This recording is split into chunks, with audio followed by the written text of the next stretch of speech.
বিধানসভাৰ পৰা এটা টিম আজি বড়োলেণ্ডৰ বিধানসভা আৰু ছেক্ৰেটাৰিয়েটত ভিজিট কৰিছিলোঁ। আমাৰ CM অনাৰেবল প্ৰমোদ বড়ো ডাঙৰীয়া আৰু আমাৰ অনাৰেবল স্পীকাৰ কাতিৰাম বড়ো তেখেতৰ নেতৃত্বত সকলো আমাৰ EM ডেপুটি স্পীকাৰ আৰু বিষয়াসকল আছিলে, আমাৰ DC ডাঙৰীয়াও আছিলে।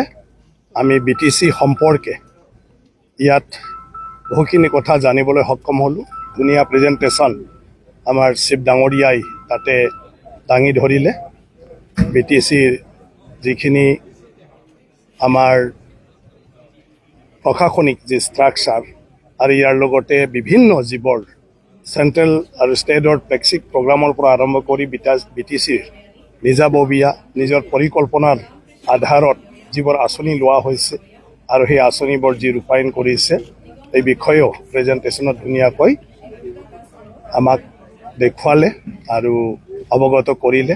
আমাৰ বিধায়কসকলৰ বহুত মনৰ কথা আছিলে, কিছুমান কথা জানিবলৈ BTC সম্পৰ্কে, এইখিনিও ইণ্টাৰেকশ্যন হৈ গ'ল। ধুনীয়াকৈ এইখিনি কথা মানে জানিবলৈ দিলে। মই ভাবোঁ এই ইণ্টাৰেকশ্যনৰ দ্বাৰা আমাৰ বিধায়কসকলে বহুখিনি কথা মানে জানিব পাৰিছে BTC সম্পৰ্কে, আৰু ভৱিষ্যতত এয়া BTC আৰু ৰাজ্য চৰকাৰৰ মাজত বিভিন্ন বিষয়ত মানে কাম কৰাৰ ক্ষেত্ৰত মই ভাবোঁ বহুখিনি সহায়ক হ'ব।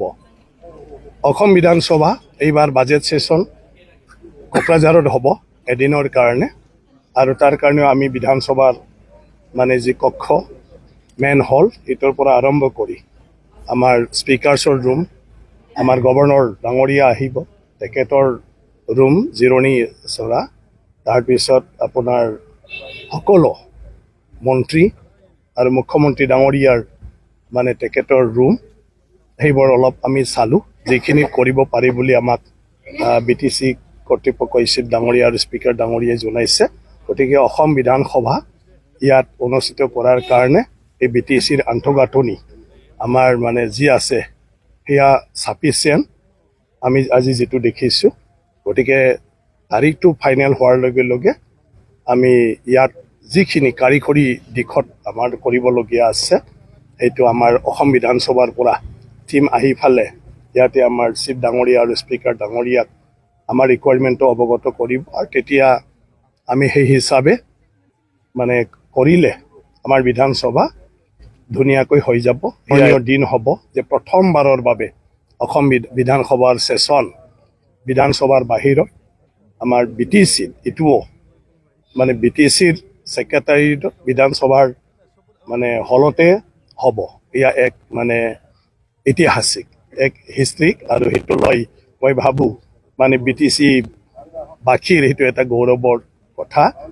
আৰু প্ৰমোদ বড়ো ডাঙৰীয়া আৰু আমাৰ স্পীকাৰ ডাঙৰীয়াক ধন্যবাদ জনাব লাগিব যে তেখেতসকলে সেইটোৰ কাৰণে যিখিনি লাগে সেইটো আমাৰ মুখ্যমন্ত্ৰী ডাঙৰীয়াকো বা মোকো তেখেতসকলে অৱগত কৰিলে, আমাক এটা মানে ছবি দাঙি ধৰিলে, আৰু সেই হিচাপেহে এইটো আজি মানে সক্ষম হৈছে। এটা বিধানসভা যিকোনো ঠাইত বহিব লগাটো বহুখিনি কথা আহি পৰে, আৰু যিটো সহজভাৱে বহিব পৰা ব্যৱস্থাটো আমাৰ বড়োলেণ্ড ছেক্ৰেটাৰিয়েটত আছে।